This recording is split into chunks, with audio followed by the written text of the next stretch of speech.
ఎటువంటి ఆపరేషన్ లేకుండా లేటెస్ట్ టెక్నాలజీతో చిన్న ఇంజెక్షన్ తో నన్ను పూర్తి ఆరోగ్యవంతురాలను చేశారు. Elite spine and pain management centre కి వెళ్తే మీ నొప్పులకు స్వస్తి.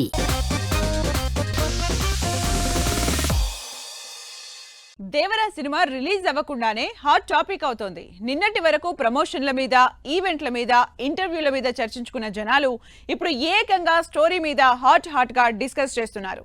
ఈ డిస్కషన్స్ లో అల్లు అర్జున్ నుంచి డైరెక్టర్ శంకర్ వరకు అందరినీ లాగేశారు. ఇంతకీ దేవరా స్టోరీ చుట్టూ జరుగుతున్న చర్చ ఏంటి? ఎన్టీఆర్ కొరటాల కాంబినేషన్ లో ఈ శుక్రవారం థియేటర్స్ లోకి వస్తోంది దేవరా సినిమా.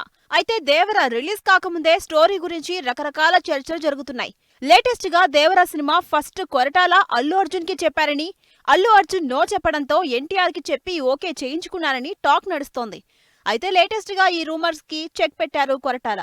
బన్నీతో అనుకున్న సినిమా స్టోరీ ఇది కాదని, దేవరకి కంప్లీట్ డిఫరెంట్ స్టోరీ అని, అసలు బన్నీకి చెప్పిన స్టోరీకి దేవరకి సంబంధమే లేదని క్లారిటీ ఇచ్చారు. స్టోరీ గురించి కొరటాల ఆల్రెడీ క్లారిటీ ఇవ్వడం కంటే ముందే మరో రూమర్ కూడా గట్టిగా నడిచింది.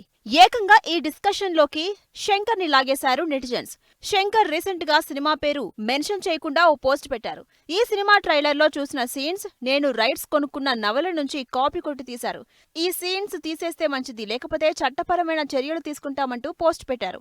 అయితే ఈ పోస్ట్ ని దేవరకి లింక్ చేసేశారు నెటిజన్స్. దేవర ట్రైలర్ రిలీజ్ అయ్యాక శంకర్ పోస్ట్ పెట్టడంతో దేవర గురించే శంకర్ పోస్ట్ చేశారంటూ కొత్త రూమర్స్ స్ప్రెడ్ అవుతున్నాయి. ఇక స్టోరీ సంగతి అయితే అచ్చుగుద్దినట్టు ఆచార్యలానే ఉందని, ఆచార్య సినిమాలో ఫ్రేమ్స్ తోనే యాజ్ ఇట్ ఈజ్ పెట్టి తీశారని సోషల్ మీడియాలో ట్రోల్స్ జరుగుతున్నాయి. కొరటాల చిరంజీవి కాంబినేషన్ లో తెరకెక్కిన ఆచార్య రిలీజ్ అయ్యి ఆడియన్స్ ని ఆకట్టుకోలేకపోయింది. అంతేకాదు కొరటాల టేకింగ్ కి విపరీతంగా నెగిటివిటీ వచ్చింది.